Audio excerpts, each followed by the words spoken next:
Hello नमस्ते प्रेक्षकांनो, आज आपण पाहणार आहोत ठरलं तर मग या मालिकेचा आजचा म्हणजे 16 जुलैचा भाग. तर पहिल्यांदा इकडे वात्सल्य आश्रमातला सीन दाखवलेला आहे. सायलीसुद्धा तिथेच असते. मधुभाऊला म्हणते, मधुभाऊ इथून पुढे तुम्ही आश्रमाचा विचारही करायचा नाही. आजपासून वात्सल्य आश्रमाची सगळी जबाबदारी माझी, असं सायली म्हणत असते. हा आश्रम तुम्ही जसा चालवला तसाच मी सुद्धा चालवेन. तेव्हा मधुभाऊ म्हणतात, सायली तुझ्या हातात जर आश्रम जाणार असेल तर मला काळजी करण्याची काहीच गरज नाही, असं म्हणतात. किंवा मग सायली अर्जुनकडे बघते आणि ते दोघेही एकमेकाकडे बघून हसत असतात. आणि मग आता महिपतचा सीन दाखवलेला आहे. इकडे महिपत म्हणजे कालचा जो सीन आहे तो अर्धवट होता, तो पूर्ण केलेला आहे. आता इकडे सचिन म्हणतो, अण्णा आपल्या आश्रमात अनेक लोक त्यांच्या मुलांना घेऊन येतात, त्यांच्या शिक्षणासाठी, त्यांच्या कल्याणासाठी तुमच्या पाया पडतात. महिपत म्हणतो मग? तेव्हा सचिन म्हणतो, आपला फोन दाखवतो आणि त्यामध्ये 2 लहान मुलींचे फोटो दाखवतो. आणि मग तू अशी एक लहान मुलगी का दाखवतोयस? ह्या मुलींचे फोटो का दाखवतोयस? तेव्हा सचिन म्हणतो, खजिना आहे खजिना. एका मुलीची किंमत तुम्ही इमॅजिन पण करू शकत नाही. आणि असं सचिन म्हणत असतो आणि सांगत असतो. मग आता इकडे अस्मिताचा आणि अश्विनचा सीन दाखवलेला आहे. अश्विन येत असतो आणि अस्मिताला म्हणतो, अस्मिताई काय करतेस? तेव्हा अस्मिता म्हणते, ऑफिसला जाण्याची तयारी करते. तेव्हा अश्विन म्हणतो, तुझ्या जॉबचा उद्या पहिला दिवस आहे ना, म्हणून माझ्याकडून हे गिफ्ट, असं म्हणतो. आणि ते गिफ्ट अस्मिताला देत असतो. मग अस्मिता म्हणते, आया किती छान, ओ माय गॉड, असं म्हणत असते. खूप छान असं अस्मिता म्हणते आणि थँक्यू सो मच असं अश्विनला म्हणत असते. तेव्हा अश्विन म्हणतो, रोज ऑफिसला हीच बॅग घेऊन जायची? तेव्हा अस्मिता म्हणते, हो. मग असं समजते, थोडं टेन्शन आले मला. अश्विन म्हणतो, टेन्शन कसलं? आज मी काय करते, कितीही नाही म्हटलं ना तरी तुला इथे ठेवून त्या बिचाऱ्याला थोडासा त्रास होतोय ना. आणि मग नवीन जॉब आहे त्याकडे पण लक्ष द्यायला लागेल ना, असं अस्मिता म्हणत असते. आणि मग तेवढ्यात येतात कल्पनाताई म्हणतात, अस्मिता अगदी निश्चितपणाने जा तू ऑफिसला. गोलूची अजिबात काळजी करू नकोस, आम्ही सगळे आहोत ना त्याला सांभाळायला. अगदी मन लावून काम कर, माझी खात्री आहे सगळं छान होईल. तेव्हा अस्मिता म्हणते, थँक्यू मम्मा, असं म्हणते आणि कल्पनाताईला मिठी मारते. तेव्हा मग आता सचिनचा परत सीन दाखवलेला आहे, सचिनचा आणि महिपतचा. सचिनला अण्णा म्हणतात, डोकं फिरलंय का दीक्षित? तुझे पोराची किंमत लावतो. अरे एक वेळ मर्डर केलेला बरा, मर्डर केला तर सुटू शकतो त्यातनं, पण असले धंदे केले ना तरी 113% आयुष्यभर जेलातच पडावं लागणार. तेव्हा सचिन म्हणतो, तुम्ही जेलमध्ये जाण्याचा प्रश्नच येत नाही अण्णा, मी या सगळ्यात इन्व्हॉल्व कसे असणार? तुम्ही तुमचा महिपत बाबाचा रोल कंटिन्यू करा. आश्रम जसा सुरू आहे तसाच सुरू राहील. फक्त आश्रमाच्या मागे काय काय घडते ते कोणालाच समजणार नाही. तेव्हा महिपत म्हणतो, हे प्रकरण किती अंगाशी येऊ शकते हे माहिती आहे का तुला? दीक्षित कितीही लपवण्याचा प्रयत्न केला ना तर आश्रमाचं नाव पुढे येणार आहे, हे लक्षात ठेव. सचिन म्हणतो, मी सगळी सेटिंग लावलेली आहे. तुमच्या पायाशी जे राजकारणी, जे मोठे मोठे लोक आहेत ना, त्यांचा उपयोग करून घ्यायची वेळ आलेली आहे. आपणाला कोणीही पकडू शकणार नाही आणि कोणीही इथे दिसणार नाही, असं सचिन महिपतला सांगत असतो. सचिन म्हणतो, नाही, मला कल्पना आहे, या धंद्यात पाण्यासारखा पैसा आहे, पण लक्षात ठेव, पुन्हा कधी पण या आश्रमाचे नाव पुढे येता कामा नये. तेव्हा सचिन म्हणतो, नाही येणार अण्णा, मी हे काम सुरू करतोय, असं म्हणतो. महिपत बाबांचा आशीर्वाद आहे ना, असं म्हणतो आणि हात पुढे करतो. आणि मग महिपतसुद्धा त्याच्या हातात हात देतो. आणि मग तेवढ्यात येतो सचिनला फोन येतो आणि तो फोन येतो प्रियाच्या जेलमधून हेड कॉन्स्टेबलचा. मग सचिन म्हणतो, हेड कॉन्स्टेबलचा फोन का येतोय? आणि मग इकडे दाखवलेलं आहे, सगळेजण सुभेदारांच्या घरी बसलेले असतात. आणि मग कल्पनाताई प्रतापरावांना फोन करतात आणि म्हणतात, आत्ताच्या आत्ता त्या राकेशला म्हणतात, आत्ताच मी यांच्याशी बोलली आहे राकेश, त्यांनी मला सांगितलं आहे की फॅक्टरीतून यायला उशीर होणार आहे. मी त्यांना सांगितले की तू त्याची वाट बघत बसला आहेस.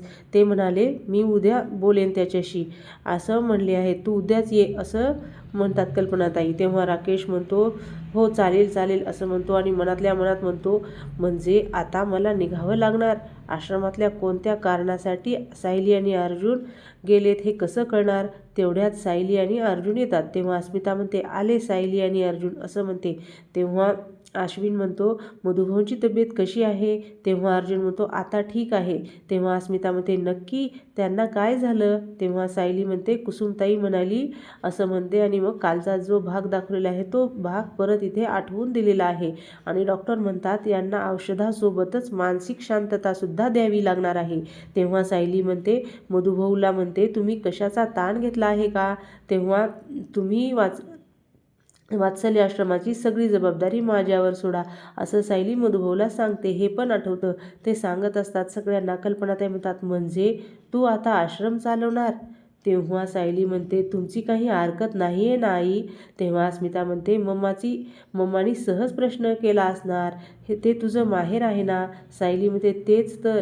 काय आहे ना, ते वात्सल्य आश्रम आणि माझ्यासाठी जे जे काही केलं आहे ना त्याची परतफेड म्हणून मला इतक्या वर्षात जे मिळालं आहे त्याचं थोडं तरी परत करण्याची वेळ आली आहे. आणि मधुभाऊ या कामासाठी कोणाला दुसऱ्यावर विश्वासही टाकला नसता. मधुभाऊ तेव्हा अर्जुन म्हणतो, आश्रम सांभाळायला सायलीसुद्धा तितक्याच मायेने आश्रम सांभाळेल जसं मधुभाऊंनी सांभाळलं होतं असं अर्जुन म्हणतो. तेव्हा अशी म्हणतो, म्हणजे आता मधुभाऊ खऱ्या अर्थाने टेन्शन फ्री झाले. तसेही त्यांच्यासाठी ते गरजेचंच होतं, कारण स्ट्रेस त्यांच्यासाठी चांगला नाही आहे असं अश्विन बोलतो. मग तेव्हा म्हणतात, आणि सायली ताई आश्रमातली मुलं पण खूप खुश होणार आहेत असं विमल म्हणते. तुम्हाला रोज भेटता येईल ना? तर तेव्हा कल्पनाताई तोंड खाली करून म्हणजे नाराज होऊन बसतात. तेव्हा अस्मिता म्हणते, मम्मा तू काहीच का बोलत नाही आहेस? आता सायलीने आश्रमात नाही जायचं असं म्हणणार आहेस का? असं अस्मिता कल्पनाताईला म्हणते. तेव्हा कल्पनाताई म्हणतात, सायली जे काही करते ते चांगलंच आहे, पण सायली या अवस्थेमध्ये तुला हे सगळं करणं शक्य होणार आहे का? तेव्हा सायली म्हणते, हे सगळ्या कामाला घरातनंच शक्य होणार आहे आई. जेव्हा गरज पडेल ना तेव्हाच मी आश्रमात जाईल. खरं सांगू का, हा विषयच माझ्या इतक्या आवडीचा आहे, त्याच्यामुळे मला मुळीच थकवा येणार नाही. कल्पनाताई म्हणतात, बरं ठीक आहे, पण जे काही करशील ना ते स्वतःची तब्येत सांभाळून कर म्हणजे झालं. आणि तुला जे आवडतं ना ते करण्यापासून मी आता कधीच नाही अडवणार असं कल्पनाताई म्हणतात. तेव्हा राकेश म्हणतो मनातल्या मनात, आता हे सगळं प्रियाच्या कानावर घालावं लागणार आहे की सायली आश्रम चालवणार आहे असं म्हणतो. आणि मग आता सायली म्हणते, तू घेतलेला डिसिजन अगदी योग्य आहे आणि छान आहे, व्हेरी बेस्ट असं म्हणतो.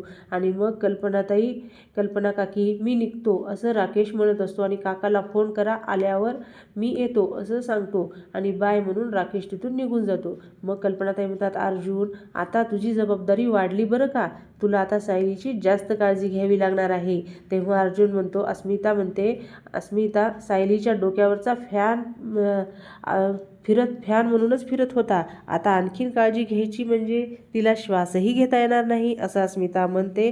तेव्हा अर्जुन, अस्मिताताई असं म्हणतात आणि सगळेजण हसायला सुरुवात करतात. आणि आता मग इथला जेलमधला सीन दाखवलेला आहे प्रियाचा आणि सचिनचा. सचिन आतमध्ये आलेला असतो.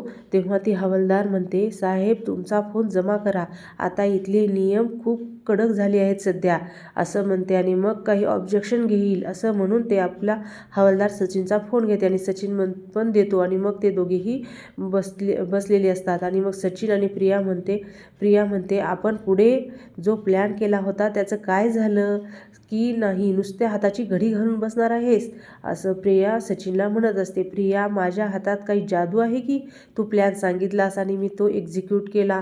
तेव्हा प्रिया म्हणते, आपल्याला थंड पडून चालणार नाही, अर्जुन सायली आपल्या हातात कधीच सापडणार नाहीत असं प्रिया म्हणत असते. आणि मग सापडतील, राकेश त्यांच्यावर लक्ष ठेवून आहे. प्रिया म्हणते, अरे या फुटलेल्या माठाचं नाव घेतलंस तू त्याच्यासाठी, जर शक्य झालं असतं तर सायली आज जिवंत नसती, सायली आपल्यावर ही वेळ आली नसती असं प्रिया म्हणते. तेवढ्यात सचिनचा फोन वाजतो. तेव्हा ती हवालदाराकडे असतो. ती हवालदार म्हणते, साहेब तुमचा फोन आला आहे. सचिन म्हणतो, काय करू मग? तेव्हा ती हवालदार त्या सचिनला फोन देते आणि म्हणते, बोला तुम्ही, मी बाहेर लक्ष ठेवते असं म्हणून ती सचिन त्या हवालदारला बाहेर पाठवतो. आणि मग आता राकेशचा फोन उचलतो आणि मग राकेश म्हणतो, प्रिया हा आता 100 वर्ष जगणार आहे की काय? तेव्हा सचिन म्हणतो, बोल राकेश. राकेश म्हणतो, एक मोठी बातमी आहे. तेव्हा प्रिया म्हणते, ते न्यूज रिपोर्टर आहेस का तू? काय ब्रेकिंग न्यूज आहे वगैरे सांगायला पटकन सांग ना. ते मला वात्सल्य आश्रमात सायली चालवणार आहे. प्रिया म्हणते. राकेश म्हणतो, मधुभाऊ किती दिवस काम करणार आहेत? म्हणून आश्रमाचा ताण आता मधुभाऊंना झेपत नाही, म्हणून वात्सल्य आश्रमाची सगळी जबाबदारी आता सायली घेणार आहे, असं राकेश सांगतो. मग प्रिया खूप खुश झालेली असते आणि हसत असते आणि मग आता सायली आणि अर्जुनचा सीन दाखवलेला आहे. सायली म्हणते, आश्रमाची जबाबदारी घ्यायला मला खूप आवडले आणि मला कसलाही ताण येणार नाही. खरं तर मला पूर्वीपासूनच मधुभाऊंना मदत करायची खूप इच्छा होती, पण तसं काही करता आलं नाही मला. पण ज्या कारणामुळे हे सगळे स्वीकारलं ते कारण फारसं चांगलं नाही आहे, पण निदान त्रास कमी होण्यासाठी हे करतोय. तेव्हा अर्जुन म्हणतो, तुला आणि बाळाला स्ट्रेस होणार नाही याची काळजी घे. तेव्हा सायली म्हणते, स्ट्रेस? अहो, आता कुठे खऱ्या अर्थाने माझ्या आवडीचं काम करणार आहे, मला कशाला स्ट्रेस येईल? मधुभाऊंनी सगळ्यांना प्रेमाने आसरा दिलेला तसंच सगळ्यांना खूप मायेने करेन आणि मी जशी माझ्या कुटुंबापर्यंत पोहोचले तसेच प्रत्येकाला त्यांच्या कुटुंबापर्यंत पोहोचवण्याचा प्रयत्न करेन. तेव्हा अर्जुन म्हणतो, यू आर ग्रेट. सगळे तुझ्या इतकी लकी नसतात बायको. तेव्हा सायली म्हणते, खरं आहे ते, पण ज्यांचं कोणीही नाही अशासाठी मी असेन. मला निराधार यांचा आधार बनायला खूप आवडेल, असं सायली म्हणत असते. आता इकडे परत जेलमधला सीन दाखवलेला आहे. प्रिया खूप हसत असते. सचिन म्हणतो, प्रिया, सायली आश्रम सांभाळणार आहे, यात हसण्यासारखं काय आहे?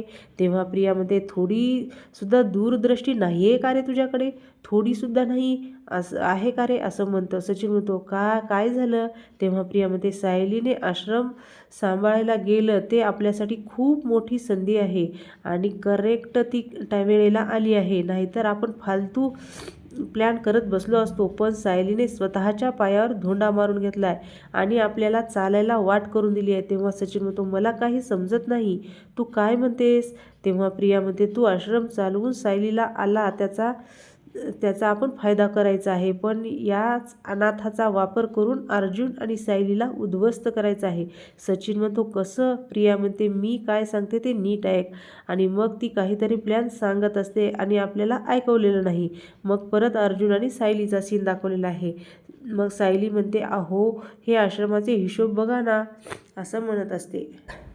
हे हिशोब पाहूनच मधुभाऊंना टेन्शन आलं असेल. तेव्हा अर्जुन म्हणतो, हो. तेव्हा सायली म्हणते, चुकून कुसुमताई आणि अजून दोघेजण मिळून आश्रमात काम करायचं तर ही हाताची आणि तोंडाची लढाई व्हायची, असं सायली म्हणते. तेव्हा कुसुमताईचा व्यवसाय तसा चांगला चालतो, पण आश्रमाचा डोलारा इतका वाढलाय की एकटीला कसा झेपणार? तेव्हा अर्जुन म्हणतो, आधी या आश्रमाला डोनेशनसुद्धा मिळत होते का? तेव्हा सायली म्हणते, हो. तेव्हा मधुभाऊंना खूप संस्थांना जाऊन आश्रमाबद्दलची माहिती द्यावी लागायची आणि त्यांना आता ते शक्य नाही होणार. अर्जुन म्हणतो, हे बघ, आपण आश्रमाला NGO मध्ये कन्व्हर्ट केलं तर, हे असं केलं तर आपल्याला प्रॉब्लेम सॉल्व्ह होईल. तेव्हा सायली म्हणते, आपण हे NGO वगैरे करून पण त्यासाठी काय करावे लागेल? मी मधुभाऊशी बोलून घेते. तेव्हा अर्जुन म्हणतो, एक मोठी प्रोसेस आहे, पण खूप सोपी आहे. आणि मग तो लॅपटॉप घेतो आणि सायलीला लॅपटॉपमध्ये दाखवत असतो आणि सांगत असतो दाखवलेला आहे. नंतर सचिन म्हणतो, वाव प्रिया, सगळे थोर व्यक्तीसारखाच विचार करतात, हे शेवटी खरं निघालं, असं सचिन म्हणतो. प्रिया म्हणते, म्हणजे? सचिन म्हणतो, मी आधीपासूनच असं काहीतरी करणार होतो, असे करूनच पैसे मिळवण्याचा प्रयत्न करत होतो. अर्जुन सायलीला कसं अडकवायचं हे सुचवलंस. प्रिया म्हणते, मला नीट कळेल असं सांगशील का? तेव्हा सचिन म्हणतो, फोटो दाखवतो, तो लहान मुलींचे जो महिपतला दाखवलेला असतो तोच. आणि हे बघ प्रिया, ह्या सगळ्या मुली कोण आहेत? सचिन म्हणतो, अण्णांच्या आश्रमात त्यांच्या आईवडिलाबरोबर येणाऱ्या अशा खूप साऱ्या मुली आहेत, जे इंटरनॅशनल मार्केटमध्ये खूप किंमत आहे आणि त्याला खूप मागणी पण आहे. त्याला आठवतं की त्याने एका मुलीला पैसे देऊन त्या मुलीला विकलेलं असतं आणि एक बॅग भरून पैसे घेतलेला असतो आणि एक मुलगी तिथे झोपलेली असते, म्हणजे तिला बेशुद्ध केलेलं असतं आणि हे सगळे पैसे बाजूला ठेवलेले असतात आणि एक माणूस असतो, हिला घेऊन जाऊ शकता, असं सचिन त्या माणसाला म्हणतो आणि तो माणूस त्या मुलीला घेऊन जातो आणि सचिन आता त्या पैशाकडे पाहतो आणि त्या पैशावर हात फिरवतो. फिरवत असतो. काय डेंजर आहे हा सचिन. आणि परत जेलमधला सीन दाखवलेला आहे. जेव्हा त्या मुली गायब होतील तेव्हा त्या गायब करण्याचे पैसे आपल्या खिशात आणि त्यांचा दोष अर्जुन आणि सायलीच्या खांद्यावर. प्रिया म्हणते, लय सचिन, काही झालं तरी ही चूक करू नकोस. मी सांगते तोच प्लॅन फॉलो करायचा. सचिन अण्णांच्या आश्रमाच्या मुलीचा त्यांचे आईवडील असतात, त्यांचे कुटुंब असतात. त्यांना जर उद्या गायब झाल्या तर शोधाशोध सुरू होईल. तुला पैसाच कमवायचा आहे ना, तर अशा मुली शोध ज्या गायब झाल्या तर तुला प्रश्न विचारायला कोणीच येणार नाही. आणि अशा मुली तुला फक्त वात्सल्य आश्रमातच मिळू शकतात असं प्रिया म्हणते. आणि वात्सल्य आश्रमात काही जरी झालं तरी त्याला जबाबदार सायली आणि अर्जुन असणार असं प्रिया सचिनला सांगत असते. सचिन म्हणतो, माइंड ब्लोईंग प्रिया. काय ना आता हळूहळू लक्षात येते की साक्षी तुझं नेहमी कौतुक का करत होती. तुझं डोकं जबरदस्त चालतं असं म्हणतो आणि हसत असतो. प्रिया म्हणते, हा तर फक्त ट्रेलर आहे. एकदा का हा आपला प्रॉब्लेम प्रत्यक्ष सॉल्व झाला नाही तर मग बघ तू नागोबा, साक्षी आणि महिपत शिकरे सुद्धा म्हणेल, नको ग नको, त्या सायलीचे असे हाल करू नकोस, बिचारीला सोडून दे असं म्हणत असते आणि हसत असते. इकडे सायली आणि अर्जुन परत त्यांच्याबद्दल बोलत असतात. सायली म्हणते, म्हणजे आपल्याला आणखी निराधार माणसाला मदत करता येईल, तेही कुठल्याही फायद्याशिवाय. माणसाला जीव लावणारे पैशाअभावी कुठल्याही अडचणी यायला नकोत. तेव्हा अर्जुन म्हणतो, नाही येणार, आणि तुम्हाला जी मदत लागेल ती मिळेलच. आणि तेव्हा सायली म्हणते, माझा तुमच्यावर पूर्ण विश्वास आहे, म्हणूनच तर मी इतकी मोठी मोहीम हाती घेतली आहे असं सायली म्हणते. आणि माझ्यासाठी तर माझे माहेर नाही तर मला जगवणारं घर आहे. ते अपघातानंतर माझी स्थिती अशी झाली होती की काय करावं काही कळत नव्हतं. साधं माझं नावही सांगता येत नव्हतं. अशा स्थितीत मधुभाऊंच्या ऐवजी मी दुसऱ्या कुणाच्या हाती लागले असते तर काय झालं असतं. पण त्यावेळी मधुभाऊ माझे वडील झाले आणि अशा घरासाठी मला काहीतरी करता येते हेच माझे भाग्य समजते. तेव्हा अर्जुन म्हणतो, ते आश्रम असं म्हणतो आणि सॉरी असं म्हणतो आणि त्या घराणे असं म्हणतो, मला माझी बायको आणि लहानपणीची माझी मैत्रीण मला दिली. आता त्या घराला थँक्स म्हणायची वेळ आली आहे आणि मी ते करणारच असं म्हणत असतो. आणि मग दोघेही एकमेकाच्या हातात हात घेतात आणि मग आता दुसरा दिवस उजळतो. सायली किचनमध्ये असते. विमल म्हणते, सायली ताई तुम्ही जाऊन आराम करा, मी सगळं करते. तेव्हा सायली म्हणते, सगळ्यांचे डबे. सायली म्हणते, मी फक्त अस्मिताताई, अश्विन भाऊजी आणि ह्यांचे डबे भरून ठेवते. हो असं म्हणते आणि मग एकाचे डबे भरून बाजूला ठेवत असते. तेव्हा अर्जुन म्हणतो, बायको. तेव्हा सायली म्हणते, बसा कॉफी आणते असं म्हणते. आणि मग सगळेजण खाली येतात. कल्पनाताई बघतात सगळीकडे आणि म्हणतात, सायली तू हे सगळं करून टाकलंस का? हे सगळं करायची काही गरज होती का? तेव्हा सायली म्हणते, विमल म्हणते, बघा ना वहिनी, मी सांगते आराम करा, पण केव्हाचं ऐकतच नाहीत सायलीताई.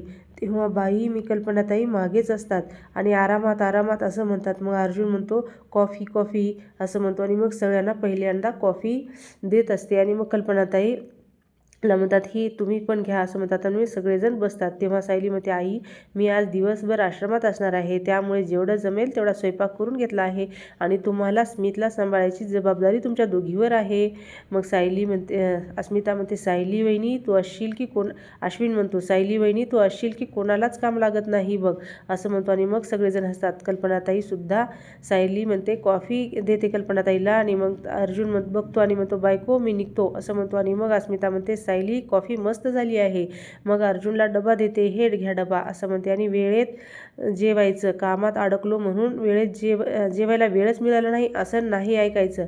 तेव्हा अर्जुन तो लंच टाईमला तुझा फोन येणारच मला माहिती आहे. तेव्हा सायली अश्विनला पण देते आणि म्हणते, भाऊजी तुम्ही पण वेळेत जेवा हां असं म्हणते. मग अर्जुन येतो, काळजी घे बाय असं म्हणतो. आणि अर्जुनने पण अश्विन जातात. तेव्हा अस्मिता म्हणते, चला मी पण निघते. मग सायली म्हणते थांब अस्मिता असं म्हणते. मग ते अस्मिताला पण डबा देते. अस्मिता म्हणते कशाला एवढं करतेस? तेव्हा सायली म्हणते तुझ्या नोकरीचा आज पहिला दिवस आहे ना, हे घे दही साखर असं म्हणते आणि मग दही साखर अस्मिताला देते. अस्मिता म्हणते 1 मिनिट, हे तुला पण असं म्हणून सायलीला पण दही साखर देत असते. तेव्हा सायली म्हणते हे तुझा पण आज आश्रमातला कामाचा पहिला दिवस आहे ना, ऑल द बेस्ट असं अस्मिता म्हणते. आता कल्पनाताई म्हणतात हे विमल, सायलीचा पण डबा तयार कर, जायचे ना सायलीला पण. तेव्हा सायली म्हणते मी माझ्या माहेरी चालली आहे, मला कशाला हवा डबा? कल्पनाताई म्हणतात हो, पण जर तू काम करण्यासाठी बाहेर गेलीस तर डबा असलेला बरा. हे बघ, गाडीशिवाय कुठेही बाहेर जायचं नाही, उन्हामध्ये फिरायचं नाही, कळलं? असं कल्पनाताई सायलीला म्हणतात. आणि मग विमल डबा आणून देते आणि मग हा घ्या तुमचा डबा आणि सगळा संपवायचा असं सायलीला सांगत असते. आणि मग सायलीसुद्धा जाते आणि ऑल द बेस्ट असे एकमेकीला म्हणत असतात. तेव्हा सायली येते म्हणून जाते, सावकाश जा असं म्हणतात. मग सायली गाडीतून चाललेली असते आणि संगीत लागलेलं असतं. सायली म्हणते दादा जरा थांबवा ना, मी भाजी घेते असं म्हणते आणि मग गाडीतून खाली उतरते आणि तिथे भाजीवाला असतो. आणि मग सायली म्हणते दादा कोथिंबीर कशी दिली? आणि मग जी प्रियाला भेटलेली मुलगी होती ना, ती हळूहळू सायलीच्या दिशेने येत असते आणि मग सायली भाजी विचारत असते आणि मग घेत असते. ती मुलगी हळूहळू रस्त्याने चालत असते. जी प्रियाला भेटलेली होती ती तोंडाला तिच्या ओढणी लावलेली असते आणि एक माणूस गाडी चालवत असतो, त्याचे ब्रेक फेल झालेले असतात, त्याला गाडी थांबवता येत नसते. तेव्हा सायली म्हणते बघते आणि त्या मुलीकडे पण बघते आणि मुलगी गाडी पण बघत असते, पण अगं बाजूला हो असं म्हणते आणि मग ती मुलगी पाठीमागे फिरून बघते, गाडी येत आहे ते. आणि मग सायली बघते इथेच आपला आजचा भाग संपतो. मग त्या मुलीला घेऊन सायली वात्सल्य आश्रमामध्ये जाते आणि मग मधुभाऊ म्हणतात, आता वात्सल्य आश्रमामधला सीन दाखवलेला आहे. मधुभाऊ म्हणतात तू काही काळजी करू नकोस. मग सायली अर्जुनला म्हणते मला मोतीचूरचे लाडू खावेसे वाटतात. तेव्हा अर्जुन मोतीचूरचे लाडू करत असतो. मग सेफ अर्जुनने बनवलेले मोतीचूरचे लाडू तयार आहेत असं सायलीला म्हणतो आणि तो देतो. तेव्हा सायली म्हणते खूप छान झाले आहेत असं म्हणते आणि ती खात असते. आणि मग काही कल्पनाताई येतात आणि त्या बेसनच्या पिठावरचं म्हणजे बेसनचं पीठ असतं त्यावर बघतात आणि त्याची डेट निघून गेलेली असते आणि इकडे सायलीला उलट्या होत असतात. मग अर्जुन म्हणतो तुला काहीतरी होतंय का असं म्हणतो आणि मग आता प्रिया सचिनला फोन करते आणि मिळालेलं सगळं होतंय का असं म्हणते. तेव्हा सचिन म्हणतो करावंच लागणार आहे. तेव्हा प्रिया म्हणते सायली आता बघ मी काय काय करते ती बघ, आता तुला कुठे तोंड लपवायचं तेही कळणार नाही असं प्रिया जेलमधूनच म्हणत असते. आणि इथेच आपला आजचा भाग संपतो. तुम्हाला हा भाग कसा वाटला? आवडला का? आवडला असेल तर लाईक करा, शेअर करा आणि सबस्क्राईब करायला विसरू नका. तुम्ही हा व्हिडिओ शेवटपर्यंत बघितलात त्याच्यासाठी धन्यवाद.